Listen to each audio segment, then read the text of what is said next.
ಆತ್ಮೀಯ ಯಾಜ್ 16 ನ್ಯೂಸ್ ಅರ್ಥಾತ್ ಹೇ ಸೀತಾರಾಮಗೆ ಸ್ವಾಗತ. ನಾನು ನಿಮ್ಮ MI ಅಥವಾ ಮಲ್ಲಪ್ಪ ಜೋತಾವಾರ್. ಆದ್ಮೇಲೆ ಈಗ ತಾವು ದಿನ ಸುದ್ದಿಗಳನ್ನ ಅದರ ಜೊತೆಗೆ ವಿಶೇಷತೆಗಳನ್ನ ನೋಡ್ತಾ ಹೋಗಿ ವಿಶೇಷ ಈ ಮೊದಲನೇ ಸುದ್ದಿಯನ್ನು ನೋಡಿ.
ನಾವುಗಳು ಇವತ್ತು ಯುವ ಅಧಿವೇಶನದ ಮೂಲಕ ಸರ್ಕಾರದ ತಪ್ಪು ನೀತಿಗಳನ್ನ ಖಂಡಿಸ್ತಾ ಇದ್ದೀವಿ. ಕಳೆದ 3 ವರ್ಷದಿಂದ ಬಂದಿರತಕ್ಕಂಥ ಸರ್ಕಾರ ಆಗಿರ್ಬೋದು, ಈ ಹಿಂದೆ ಇರತಕ್ಕಂಥ ಸರ್ಕಾರ ಆಗಿರ್ಬೋದು, ಇವತ್ತು ರಾಜ್ಯದಲ್ಲಿ ಖಾಲಿ ಇರತಕ್ಕಂಥ 7,84,000 ಹುದ್ದೆಗಳನ್ನ ತುಂಬಿಕೊಳ್ಳಿಕ್ಕೆ ಸರ್ಕಾರ ವಿಫಲವಾಗಿದೆ. ಅದೇ ರೀತಿಯಾಗಿ ಕೇಂದ್ರದಲ್ಲಿಯೂ ಸಹಿತ 9,64,000 ಹುದ್ದೆಗಳು ಖಾಲಿದಾವೆ. ಆ ಖಾಲಿ ಇರ್ತಕ್ಕಂಥ ಹುದ್ದೆಗಳನ್ನು ಒಟ್ಟಾಗಿ ತುಂಬಿಕೊಳ್ಳುವಂತ ಪ್ರಯತ್ನವನ್ನ ಕೇಂದ್ರ ಸರ್ಕಾರವೂ ಸಹಿತ ಮಾಡ್ತಾ ಇದೆ. ಈ ರಾಜ್ಯದಲ್ಲಿರ್ತಕ್ಕಂಥ ರಾಜ್ಯ ಸರ್ಕಾರ ಕಳೆದ 3 ವರ್ಷದಿಂದ ಹಲವಾರು ಕುಟ್ಟು ನೆಪಗಳನ್ನ ಹೇಳ್ತಾ ಇಲ್ಲಿರ್ತಕ್ಕಂಥ ಶೋಷಿತ ಸಮುದಾಯದವರಿಗೆ ನ್ಯಾಯವನ್ನ ಕೊಡ್ತೀವಿ, ಒಳ ಮೀಸಲಾತಿಯನ್ನು ಜಾರಿಯನ್ನ ಮಾಡ್ತೀವಿ ಅಂತ ಹೇಳಿರ್ತಕ್ಕಂಥ ಸರ್ಕಾರ ಅಲ್ಲಿಯೂ ಸಹಿತ ಸ್ಪಷ್ಟವಾದ ನಿರ್ಧಾರವನ್ನು ತೆಗೆದುಕೊಂಡು ಆ ಸಮುದಾಯದ ಹಿತಾಸಕ್ತಿಯನ್ನು ಕಾಪಾಡಲಿಕ್ಕೆ ವಿಫಲರಾಗಿರ್ತಕ್ಕಂಥ ಆಡಳಿತ ಮತ್ತು ವಿರೋಧ ಪಕ್ಷಗಳು. ಅದರ ಅಂಗವಾಗಿ ಈಗ ಏನಾಗಿದೆ ಅಂತಂದ್ರೆ, ಇವತ್ತು ಹಲವಾರು ವರ್ಷಗಳಿಂದ ಓದ್ತಕ್ಕಂಥ ವಿದ್ಯಾರ್ಥಿಗಳ ಭವಿಷ್ಯ ಬಹಳ ಆತಂಕದಲ್ಲಿದೆ. ಇನ್ನೊಂದು ಕಡೆ ನಾವೆಲ್ಲ ಕೂತ್ಕೊಂಡಿರ್ತಕ್ಕಂಥ ರೈತ ಮುಖಂಡರು ಸಹಿತ ಚಿಂತನೆ ಮಾಡಬೇಕು.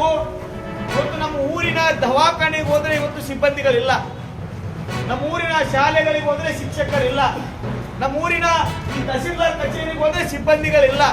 ಇವತ್ತು ಯಾವುದೇ ಇಲಾಖೆಯನ್ನು ತೆಗೆದುಕೊಂಡ್ರು ಸಹಿತ ಇವತ್ತು ಸಿಬ್ಬಂದಿಗಳ ಕೊರತೆ ಇದೆ. ಹಾಗಾಗಿ ಇವರು ಉತ್ತಮವಾಗಿರ್ತಕ್ಕಂಥ ಸೇವೆಯನ್ನು ನೀಡಲಿಕ್ಕೆ ನಮ್ಮ ರಾಜ್ಯದ ಜನರಿಗೆ ಆಗ್ತಾ ಇಲ್ಲ. ಹಾಗಾಗಿ ಅಧ್ಯಕ್ಷರೇ, ನಿಮ್ಮ ಮುಖಾಂತರ ನಾವು ಸರ್ಕಾರಕ್ಕೆ ಒತ್ತಾಯವನ್ನು ಮಾಡ್ತಾ ಇದ್ದೀವಿ. ಸರ್ಕಾರ ಒತ್ತಾಯ ಮಾಡೋ ಜೊತೆಗೆ ಜನರನ್ನ ಜಾಗೃತಿ ಮೂಡಿಸ್ತಾ ಇದೆ. ಈಗಾಗಲೇ ಸರ್ಕಾರ ಹೇಳಿದೆ ಬಜೆಟ್ ನಲ್ಲಿ 56,000 ಹುದ್ದೆಗಳನ್ನ ತುಂಬಿಕೊಡ್ತೀವಿ ಅಂತ ಹೇಳ್ತಕ್ಕಂಥ ಸರ್ಕಾರ. ಈ ಹಿಂದೆ ಹೋರಾಟ ಮಾಡಿರ್ತಕ್ಕಂಥ ಸಂದರ್ಭದಲ್ಲಿ ಬೆಳಗಾವಿನ ಅಧಿವೇಶನದಲ್ಲಿ 24,000 ಹುದ್ದೆಗಳನ್ನು ತುಂಬಿಕೊಡ್ತೀವಿ ಅಂತ ಹೇಳ್ತಕ್ಕಂಥ ಸರ್ಕಾರ. ಈಗ ವಿದ್ಯಾರ್ಥಿಗಳ ಹೋರಾಟ, ಯುವಜನರ ಹೋರಾಟ ಬಹಳ ತೀವ್ರಗತಿ ಹೋದಾಗ ಇನ್ನು 30 ದಿನದಲ್ಲಿ ನಾವು ಅಧಿಸೂಚನೆಯನ್ನು ಹೊರಡಿಸ್ತೀವಿ, ನೇಮಕಾತಿಯನ್ನು ಮಾಡ್ಕೊಡ್ತೀವಿ ಅಂತ ಹೇಳ್ತಕ್ಕಂಥ ಸರ್ಕಾರ. ಆದ್ರೆ 30 ದಿನದಲ್ಲಿ ನೇಮಕಾತಿಯನ್ನ ಅಧಿಸೂಚನೆಯನ್ನು ಹೊರಡಿಸುವಂತ ಪ್ರಯತ್ನ ಸರ್ಕಾರ ಮಾಡುವುದಿಲ್ಲ. ಆಶ್ವಾಸನೆಯನ್ನು ಕೊಡ್ತಕ್ಕಂಥ ಕೆಲಸವನ್ನ ಸರ್ಕಾರಗಳು ಮಾಡ್ತಾ ಇದ್ದಾವೆ. ಹಾಗಾಗಿ ವಿರೋಧ ಪಕ್ಷದವರ ಪಾತ್ರ ಏನು? ಅವರು ಸಹಿತ ಸರ್ಕಾರದ ತಪ್ಪುಗಳನ್ನ ನೀತಿಗಳನ್ನ ಖಂಡಿಸುವಲ್ಲಿ ಅವರು ವಿಫಲರಾಗಿದ್ದಾರೆ. ಅವರು ಹಿಂದೆ ಇರ್ತಕ್ಕಂಥ ಆಡಳಿತ ಅವಧಿಯಲ್ಲಿ ಸಹಿತ ನೇಮಕಾತಿಗಳನ್ನ ಮಾಡಿಕೊಂಡಿಲ್ಲ.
ಸ್ವಾಭಿಮಾನಿ ಬಣದ ರಾಜ್ಯಾಧ್ಯಕ್ಷ ಪಿ ಕೃಷ್ಣೇಗೌಡರಿಗೆ ಬೇಕೇ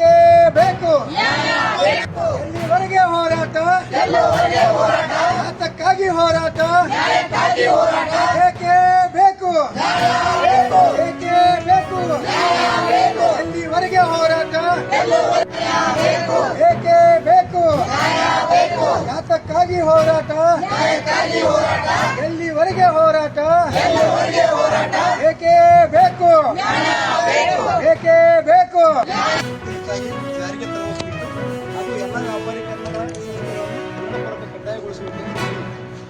ಮಾನ್ಯರೇ, ನಾನು ಕರ್ನಾಟಕ ರಕ್ಷಣಾ ವೇದಿಕೆ ಸ್ವಾಭಿಮಾನಿಗಳಾದ ಅಭಿಮಾನಿಗಳಾಗಿ ವೇದವನ್ನು ಸಲ್ಲಿಸುತ್ತಿದ್ದೇನೆ. ನಮ್ಮ ರಾಜ್ಯದ ಅಧಿಕೃತ ಭಾಷೆಯಾದ ಕನ್ನಡವನ್ನು ಆಡಳಿತ ಭಾಷೆಯನ್ನಾಗಿ ಪರಿಣಾಮಕಾರಿಯಾಗಿ ಜಾರಿಗೆ ತರುವಲ್ಲಿ ಇನ್ನೂ ಹಲವು ಸವಾಲುಗಳನ್ನು ಮುಂದುವರಿಸುತ್ತಿರುವುದು ವಿಷಾದಕರ ಸಂಗತಿ. ರಾಜ್ಯ ಸರ್ಕಾರ ಕನ್ನಡದ ಬಳಕೆಯನ್ನು ಉತ್ತೇಜಿಸಲು ಹಲವು ಕ್ರಮಗಳನ್ನು ಘೋಷಿಸಿದ್ದರೂ ಅವುಗಳನ್ನು ಜಾರಿಯಲ್ಲಿ ಇನ್ನೂ ಕೊರತೆಗಳು ಕಾಣಿಸುತ್ತಿವೆ.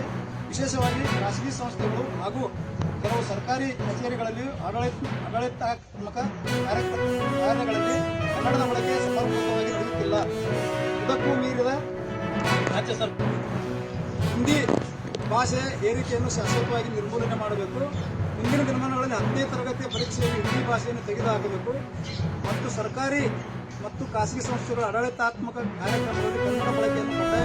ತಾವೆಲ್ಲ ಇಲ್ಲಿವರೆಗೆ ಸುದ್ದಿಗಳನ್ನು ನೋಡಿದಿರಿ, ಜೊತೆಗೆ ವಿಶೇಷ ಘಟನೆಗಳನ್ನು ಸಹ ನೋಡಿದಿರಿ. ಅದು ನಿಮ್ಗೆ ಏನು ಅನ್ನಿಸ್ತು?